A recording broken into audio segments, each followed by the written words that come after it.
గత బీఆర్ఎస్ ప్రభుత్వ హయాంలో తనపై ఫోన్ ట్యాపింగ్ జరిగిందన్నారు మహబూబ్ నగర్ ఎమ్మెల్యే ఎన్ఎం శ్రీనివాసరెడ్డి. ఈ రోజు ఆధారాలతో సహా డీజీపీకి ఫిర్యాదు చేశానని ఆయన చెప్పారు.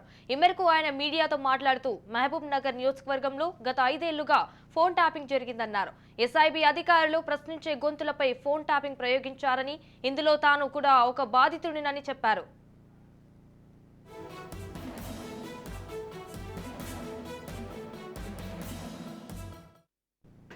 రాజకీయ నేతలు, వ్యాపారవేత్తల దగ్గర డబ్బులు కొల్లగొట్టేందుకు బీఆర్ఎస్ నేతలు ఈ ఫోన్ ట్యాపింగ్ ను వాడుకున్నారని ఎన్ఎం అన్నారు. గత 10 ఏళ్లలో నిర్బంధ పాలన జరిగిందన్నారు. ఉమ్మడి రాష్ట్రం కంటే తెలంగాణలోనే ఎక్కువ నిర్బంధాలు జరిగాయని చెప్పారు ఆయన. ఎన్నికల సమయంలో తన ఫోన్ ట్యాప్ చేశారని తెలిపారు.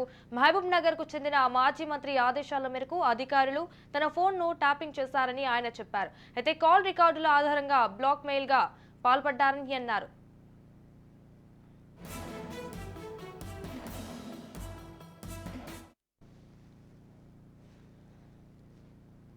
ఫోన్ ట్యాపింగ్ బాధితుడిగా గత 5 సంవత్సరాల్లో జరిగిన నిర్బంధ పాలన, స్వేచ్ఛను హరించి బెడ్రూమ్లోకి తొంగి చూసే అధికార వ్యవస్థకు వ్యతిరేకంగా ఈరోజు డీజీపీ గారికి కంప్లైంట్ ఇవ్వడం జరిగింది.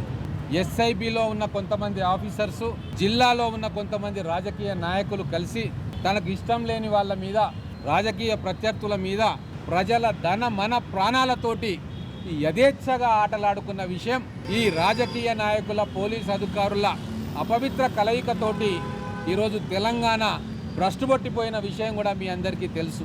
నా ఫోన్ కూడా స్వయంగా ట్యాప్ చేసిండ్రు ఎలక్షన్లలో, మా బంధువుల ఫోన్లు ట్యాప్ చేసిండ్రు, మా స్నేహితుల ఫోన్లు ట్యాప్ చేసిండ్రు, ఇక్కడ ఉన్న కాంగ్రెస్ నాయకులు అందరి ఫోన్లు కూడా ట్యాప్ చేసి వాళ్ళ ప్రతి కదలికను మా లోకల్గా ఉన్న బీఆర్ఎస్ నాయకులకు చేరవేసే కార్యక్రమం చేసి, నేను కూడా బాధితుండే కాబట్టి ఈరోజు డీజీపీ గారికి ఆధారాలతో సహా ఫోన్ ట్యాపింగ్ జరిగింది. Phone tapping, unauthorised phone tapping బాధ్యత ఎవరి మీద పెడతారో ఇన్వెస్టిగేషన్ చేసి చట్టపరంగా శిక్షించాలని చెప్పి వారిని కోరడం జరిగింది. బాధితులు ఫిర్యాదు చేస్తారు, వాళ్ళ ఎవరి మీద అయితే ఫిర్యాదు చేస్తుండ్రో వాళ్ళు రాష్ట్ర ముఖ్యమంత్రి అయినా సరే, కానిస్టేబుల్ అయినా సరే, వాళ్ళ మీద సమగ్రమైన కూలంకషమైన విచారణ జరగాలని చెప్పి మేము డీజీపీ గారిని కోరుతా ఉన్నాం.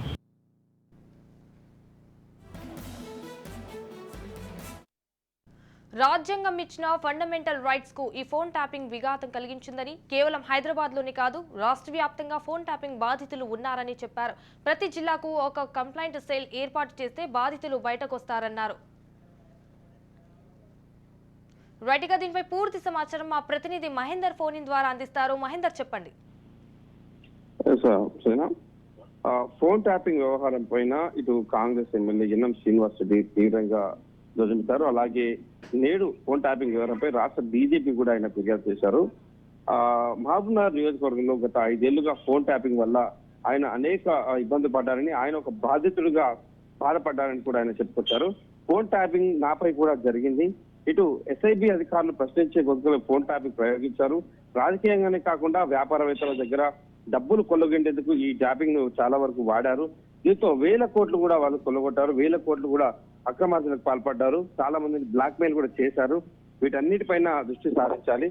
గత 10 ఏళ్ల నిర్బంధ పాలన జరిగింది తెలంగాణలో. ఉమ్మడి రాష్ట్రం కంటే తెలంగాణ రాష్ట్రంలోనే ఎక్కువ నిర్బంధాలు జరిగాయని, ఎన్నికల సమయంలో తన ఫోన్ కూడా ట్యాప్ చేశారు. మహబూబ్నగర్ చెందిన ఒక మాజీ మంత్రి ఆదేశాల మేరకు అధికారులు ఫోన్ ట్యాపింగ్ చేసి రికార్డులు మళ్ళీ వారికి పంపించారని ఇటు ఎన్ఎం శ్రీనివాసరెడ్డి చెప్పారు.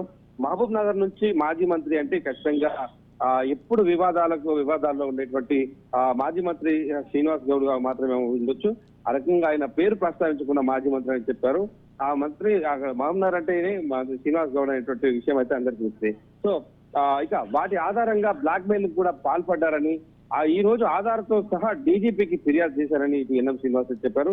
రాజ్యాంగం ఇచ్చిన ఫండమెంటల్ రైట్స్ కు ఈ ఫోన్ ట్యాపింగ్ విఘాతం కలిగించిందని, కేవలం హైదరాబాద్ లో మాత్రమే ఫోన్ ట్యాపింగ్ బాధితులు లేరు, రాష్ట్ర వ్యాప్తంగా దీనికి బాధితులు ఉన్నారని, మొత్తంగా వేలాది కంప్లైంట్ కూడా ఇంకా త్వరలోనే వచ్చే అవకాశం ఉందని, ప్రతి జిల్లాకు ఒక కంప్లైంట్ సెల్ ఏర్పాటు చేస్తే బాధితులు బయటకు వస్తారని ఎన్ఎం శ్రీనివాసరెడ్డి చెప్పుకొచ్చారు. అలాగే పారిశ్రామికవేత్తలు కావచ్చు, రియల్ ఎస్టేట్ వ్యాపారులు కావచ్చు, వీరందరూ కూడా ఈ ఫోన్ ట్యాపింగ్ వ్యవహారంలో బాధితులని చెప్పొచ్చు. ముఖ్యంగా ఈ మధ్య కాలంలోనే సంధ్య యాజమాన్యం సంధ్య నుంచి శ్రీధర్రావు కూడా ఆ పోలీసులకు కంప్లైంట్ ఇచ్చారు. మొత్తంగా తన పైన కూడా దాదాపు అనేక నిఘా పెట్టారు. పోలీసులకు ఇలా ఫోన్ ట్యాపింగ్ వ్యవహారం అనేది ఖచ్చితంగా చేశారు. టీవీ ఒక ఛానల్ లో పనిచేసినటువంటి సాంబశివరావు దీంట్లో పాత్రధారి అన్నట్టుగా పోలీసులకు అయితే కంప్లైంట్ ఇచ్చారు. ఆ రకంగా ఇటు దాదాపు జరుగుతున్న పరిస్థితి. సో మొత్తానికైతే ఫోన్ ట్యాపింగ్ పైన ఎన్ఎం శ్రీనివాస్ రెడ్డి కూడా ఒక బాధ్యతనేనని అతను ఈ రోజు అయితే చెప్పుకునే ప్రయత్నం చేశారు sir. Right, thank you for the updates Mahender.